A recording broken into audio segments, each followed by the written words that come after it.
नमस्कार साथियों, मैं कुंदन कुमार स्वागत करता हूं करंट अफेयर के इस सेशन में।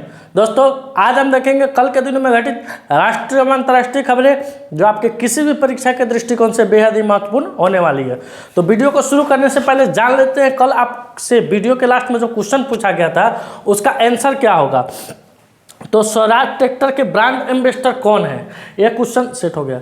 ये क्वेश्चन कल पूछा गया था आपसे कि स्वराज ट्रैक्टर के ब्रांड एम्बेसडर कौन है, तो इसका उत्तर होगा महेंद्र सिंह धोनी, एम धोनी, महेंद्र सिंह धोनी। और दोस्तों, महेंद्र सिंह धोनी अभी जियो मार्ट के भी ब्रांड एम्बेसडर बने हैं। किसके ब्रांड एम्बेसडर बने हैं? जियो मार्ट के भी ब्रांड एम्बेसडर कौन बने हैं? अपने महेंद्र भैया बने हैं। अब चलते हैं अगला क्वेश्चन।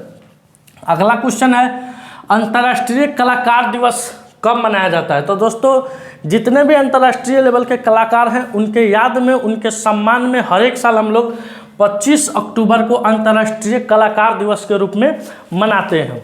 अब देखते हैं दूसरा क्वेश्चन, विश्व पोलियो दिवस 2023 कब मनाया गया है। तो दोस्तों, विश्व पोलियो दिवस 2023 24 अक्टूबर को मनाया जाता है।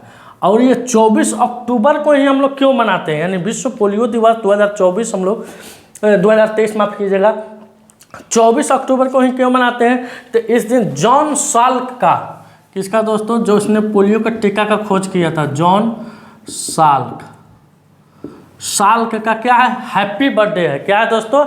हैप्पी बर्थडे है, हैप्पी बर्थडे है। उन्हीं के याद में हर एक साल हम लोग 24 अक्टूबर को विश्व पोलियो दिवस के रूप में मनाते हैं। पोलियो या वायरस और विषाणु से फैलने वाला रोग होता है। और किसके संक्रमण से होता है? तो दूषित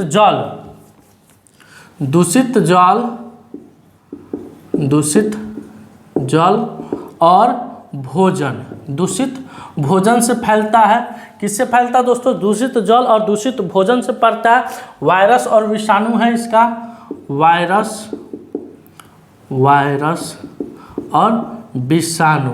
आपको याद होगा बचपन में थे जब, तो आती थी, मैं अपने कंधा पर एक किताब के अति लिए हुए, डिब्बा लिए हुए, और ज़बरदस्ती पकड़ के 2 बूंद मुंह में डाला जाता था। आपको ज़रूर वो सीन याद होगा, बचपन वाला सीन, 2 बूंद पल्स पोलियो अभियान। इसके ब्रांड एम्बेसडर कौन थे? तो अमिताभ बच्चन जी थे। कौन थे दोस्तों? ब्रांड एम्बेसडर अमिताभ बच्चन जी थे। अच्छा, एक क्वेश्चन एक और आ रहा है इससे कि अभी भारत को WHO ने अभी भारत को किस रोग से मुक्त किया है। WHO ने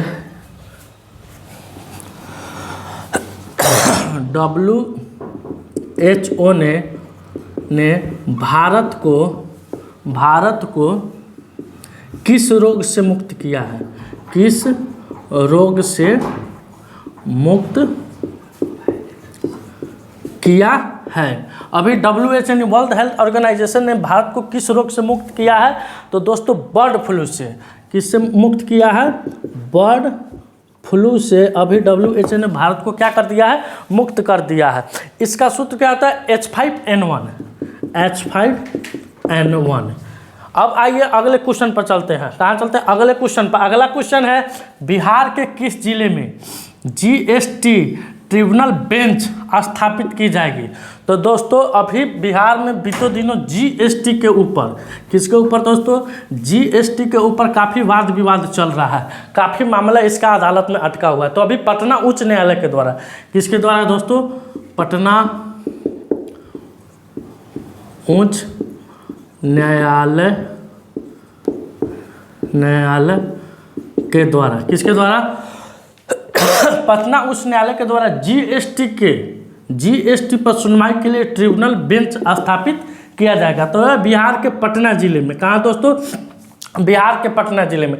अगर यह सक्सेस हो जाता है तो बिहार के और सारे जिलों में इसकी स्थापना की जाएगी। इससे क्या होगा कि आसानी से जितने भी GST का विवाद है हुआ उसको आसानी से सुलह किया जाएगा, जिससे व्यापारियों को जो GST भरते हैं उनको किसी भी प्रकार का दिक्कत नहीं हो। अभी GST संबंधित केस बहुत सारा पेंडिंग में रह रहा है, जिसका सुनवाई सिर्फ पटना में होता है, ट्रिब्यूनल बेंच में होता है। तो उसके लिए पटना हाई कोर्ट ने क्या स्थापित किया है? ट्रिब्यूनल बेंच को स्थापित किया है। अब चलते हैं अगले क्वेश्चन की तरफ। अगला क्वेश्चन है, हाल ही में बिहार के किस मैथिली फिल्म को 69वें राष्ट्रीय फिल्म पुरस्कार से सम्मानित किया गया है? तो यह समानांतर, किसको दोस्तों? समानांतर। यह किस प्रकार की फिल्म है? तो जीवन दर्शन पर फिल्म है। जीवन दर्शन यानी आप सुबह उठकर और रात्रि तक के क्या क्या करते हैं, दैनिक कार्य के अलावा और क्या क्या करते हैं, उस पर एक यह लघु फिल्म है। क्या है? लघु फिल्म है, जिसे राष्ट्रीय फिल्म पुरस्कार से सम्मानित किया गया है। अब आइए अगले क्वेश्चन पर। अगला क्वेश्चन थोड़ा भी आई है, निश्चित है कि बिहार एसएससी में यह क्वेश्चन आपसे पूछा जाएगा, एकदम 100% गारंटी के साथ कहते हैं। हाल ही में राज्यपाल राजेंद्र विश्वनाथ आलेकर ने किस किस को बिहार केसरी सम्मान से सम्मानित किया है? तो पहले जान लेते हैं दोस्तों, बिहार केसरी सम्मान किस किस क्षेत्र में दिया जाता है? बिहार केसरी सम्मान किस किस क्षेत्र में दिया जाता है दोस्तों? तो दोस्तों यह विशिष्ट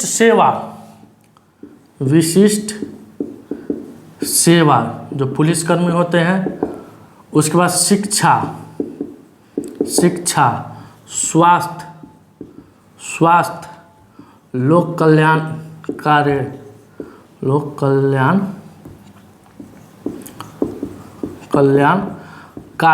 में जो अपना विशिष्ट योगदान देते हैं, उनको यह पुरस्कार दिया जाता है। कौन? बिहार केसरी पुरस्कार। तो अभी किनको सम्मानित किया गया है? तो यह विजय प्रकाश है, गैस्ट्रो के डॉक्टर है विजय प्रकाश।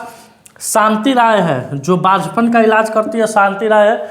शारदा सिन्हा है, जो लोकगीत है, शारदा सिन्हा। सुधा मूर्ति, जो साहित्यकार है। और खान सर, जो कि जीके पढ़ाते हैं हम लोग का आइडियल आदर्श, मेरे भी आइडियल आदर्श खान सर है।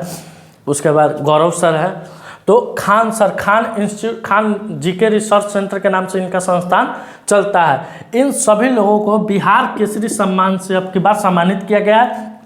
किनके द्वारा किया गया है? तो राजेंद्र विश्वनाथ आलेकर जी के द्वारा इन्हें सम्मानित किया गया है। अब अगले क्वेश्चन पर चलते हैं।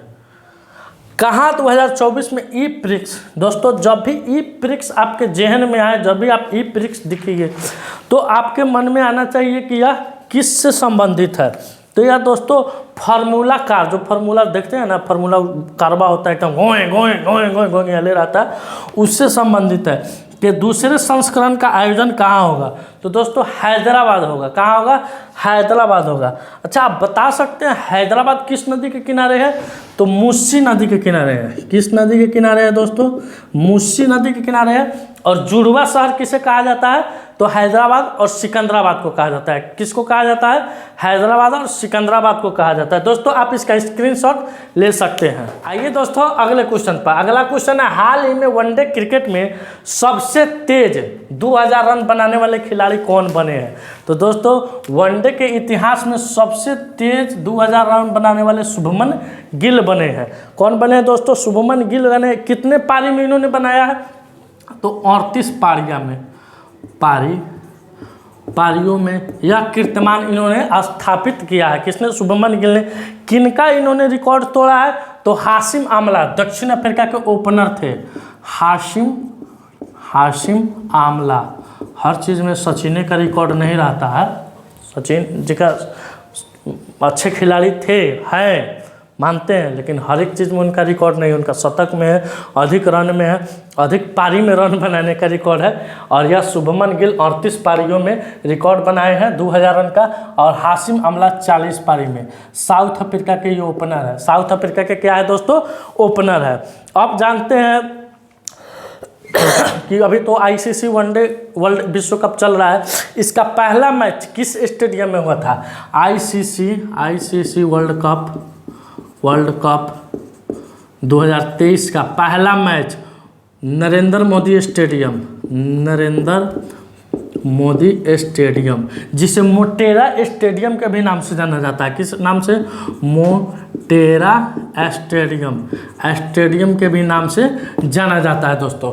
अब दोस्तों एक और शुभमन गिल पर एक क्वेश्चन आ रहा है कि इस साल आईपीएल 2023 में ऑरेंज कप किसे मिला है?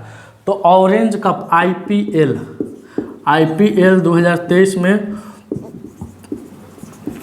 ऑरेंज कप आपको शुभमन गिल को मिला है। पर ऑरेंज कप किस में दिया जाता है? सर्वाधिक रन बनाने के लिए दिया जाता है। और पर्पल कैप माफ़ कीजिएगा, पर्पल कैप यह मोहम्मद शमी को मिला है। मोहम्मद शमी को मिला था सर्वाधिक विकेट लेने के लिए। ये आपको रिवीजन भी हो गया आपका, और इससे शुभमन गिल से जो भी जीके था वो आपको मिल गया। अब चलते हैं दोस्तों अगले क्वेश्चन की तरफ। अगला क्वेश्चन है, हाल ही में किसने रोआंगरिंग रिवाइल्ड टाइगर्स ऑफ इंडिया का उद्घाटन किया है? तो दोस्तों भारत के उपराष्ट्रपति जगदीप धनखड़ के द्वारा, किनके द्वारा दोस्तों? भारत के उपराष्ट्रपति जगदीप धनखड़ के द्वारा रोआंगरिंग रिवाइल्ड टाइगर्स ऑफ इंडिया, यह एक प्रकार का पशुओं का फेस्टिवल है। क्या है दोस्तों? पशुओं का फेस्टिवल है, जिसके उद्घाटन करता भारत के उपराष्ट्रपति जगदीप धनखड़ जी के द्वारा हुआ। अब जगदीप धनखड़ जी भारत के उपराष्ट्रपति बनने से पहले किस राज्य के राज्यपाल थे? या पश्चिम बंगाल राज्य के राज्यपाल थे। पश्चिम बंगाल के राज्यपाल थे। कहाँ के थे दोस्तों? पश्चिम बंगाल के। आइए मूलतः किस राज्य से बिलोंग करते हैं? तो यह राजस्थान से है, राजस्थान राज्य से यह बिलोंग करते हैं। आइए अगले क्वेश्चन पर चलते हैं। हाल ही में वायुसेना में एयर मार्शल बनने वाली दूसरी महिला सैन्य अधिकारी कौन बनी है? तो दोस्तों वायुसेना में एयर मार्शल बनने वाली दूसरी महिला सैन्य अधिकारी साधना सक्सेना नायर बनी है। कौन बनी है दोस्तों? साधना सक्सेना नायर बनी है। अब ये तो दूसरी हो गया, तो पहली कौन थी? तो पद्म बंदोपाध्याय, यहीं पर लिख दे रहे हैं, पद्म बंदोपाध्याय। कौन थी? पद्म बंदोपाध्याय। अब हाल फिलहाल में ही वायुसेना दिवस मनाया गया है। हाल फिलहाल में दोस्तों वायुसेना दिवस मनाया गया। तो कब मनाया गया है? तो 8 अक्टूबर को मनाया गया है। कब मनाया गया है? 8 अक्टूबर को मनाया गया। इसका गठन कब हुआ था? वायुसेना का गठन कब हुआ था दोस्तों? तो 1932 में, 8 अक्टूबर 1932 को हुआ था। इसलिए हर एक साल हम लोग 8 अक्टूबर 1932 ईस्वी को वायुसेना दिवस के रूप में भी मनाते हैं। अब आइए अगला क्वेश्चन पूछने से पहले कल आपसे हम एक डिट्टो दे के क्वेश्चन पूछे थे अमित शाह पर, कि हाल ही इस साल 2019 से 24 के मोदी के कार्यकाल में एक नए मंत्रालय का गठन किया गया। उस मंत्रालय का नाम क्या है? तो कोई बच्चा लगभग आंसर नहीं दिया है। उस मंत्रालय का नाम सहकारिता मंत्रालय है। क्या है दोस्तों? सहकारिता मंत्रालय है। और जिसके पहले मंत्री कौन बने थे? तो अमित शाह जी बने थे। अब आइए आज इस क्वेश्चन पर। हाल ही में केंद्रीय मंत्री अमित शाह ने देश के पहले नैनो तरल डीएपी संयंत्र का उद्घाटन कहाँ किया है? तो कलोल, गुजरात में। गुजरात का एक जगह कलोल है, वहाँ पे पहले तो नैनो यूरिया का उद्घाटन हुआ था। नैनो यूरिया लिक्विड फॉर्म में आता था, अब नैनो लिक्विड फॉर्म में आपका डीएपी भी आएगा। क्या आएगा दोस्तों? डीएपी भी आएगा। उसको पानी में डालकर और स्प्रे कर दीजिए। पहले छीटा जाता था, किसानों के द्वारा डीएपी छीटा जाता था, अब उस छीटने की प्रथा खत्म हो रही है। अब आप उसको क्या करना है कि टैंक में डाल के और उसको स्प्रे कर देना है स्प्रे मशीन से। अब जान लेते हैं दोस्तों कि ये तो नैनो तरल डीएपी है। अब नैनो तरल यूरिया, इसका उद्घाटन कहाँ हुआ था? तो इसका उद्घाटन दोस्तों राजस्थान के सीकर में हुआ था। यूरिया का यहाँ लिख दे रहे हैं, यूरिया का नैनो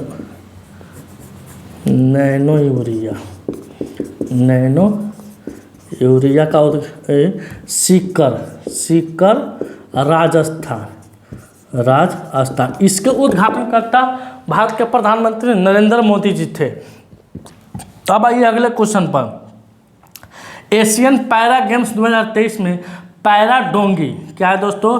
पैरा डोंगी ये खेल होता है नाव पानी में जो नाव चलाया जाता है, इससे देखते हो एकदम उसका जो खेवने वाला होता है चौड़ा सा होता है, उसी को क्या कहा जाता है? पैरा डोंगी। तो अब पैरा में सब जानबे करते हैं। दिव्यांग में स्वर्ण पदक जीतने वाली पहली भारतीय कौन बनी है? ये क्वेश्चन थोड़ा इसलिए इम्पोर्टेंट है कि ये पहली भारतीय बनी है। इससे पहले पैरा डोंगी में आज तक कोई भारतीय स्वर्ण पदक नहीं जीती थी। तो यह प्राची यादव बनी है। कौन बनी है दोस्तों? प्राची यादव ग्वालियर की है। कहाँ की है? ग्वालियर। ग्वालियर की है। ग्वालियर कहाँ पड़ता है? एमपी में पड़ता है। मध्य प्रदेश की राजधानी भोपाल। कभी कभी दिमाग से मिस होने लगता है। मध्य प्रदेश की राजधानी भोपाल है। और यह कहाँ की है? प्राची यादव ग्वालियर की है दोस्तों। अब भोपाल आया है तो भोपाल मध्य प्रदेश का एक शहर है इंदौर, जो कि स्वच्छता के मामले में लगातार 7वां बार शीर्ष स्थान पर रहा है। और मध्य प्रदेश में एक नया स्टेशन बना है, रानी कमलावती स्टेशन। अब आइए अगले क्वेश्चन पर। हाल ही में भारतीय नौसेना को सौंपे गए तीसरे स्टील्थ विध्वंसक का नाम क्या है? तो इसका नाम दोस्तों इम्फाल है। क्या है दोस्तों? इम्फाल है। और यह मछगांव डॉक यार्ड से बना है। कहाँ से बना है दोस्तों? तो मछगांव डॉक यार्ड लिमिटेड में इसका निर्माण हुआ है। और अब इसे भारतीय नौसेना को सौंप दिया गया। दोस्तों आप इसका स्क्रीनशॉट ले सकते हैं। दोस्तों आज का मेरा सवाल है कि हाल ही में उड़ीसा के नए राज्यपाल किसे नियुक्त किया गया? 4 ऑप्शन आपके सामने स्क्रीन पर दिया हुआ है। जो भी उत्तर होगा उस उत्तर को डीपली लिखिएगा, उनके बारे में लिखिएगा कि वे पहले क्या थे, किस राज्य से हैं और कैवे नंबर के राज्यपाल बनाए गए। यानी जो भी आप थोड़ा गूगल पर सर्च कीजिएगा। इससे आपको क्या होगा कि उस क्वेश्चन और उस आंसर के बारे में, उसके अलावा उस जो भी फैक्ट बन रहा है वो सब आपको आ जाएगा। आप इसका स्क्रीनशॉट ले लीजिएगा। दोस्तों आज का सेशन मेरा यहीं समाप्त हुआ।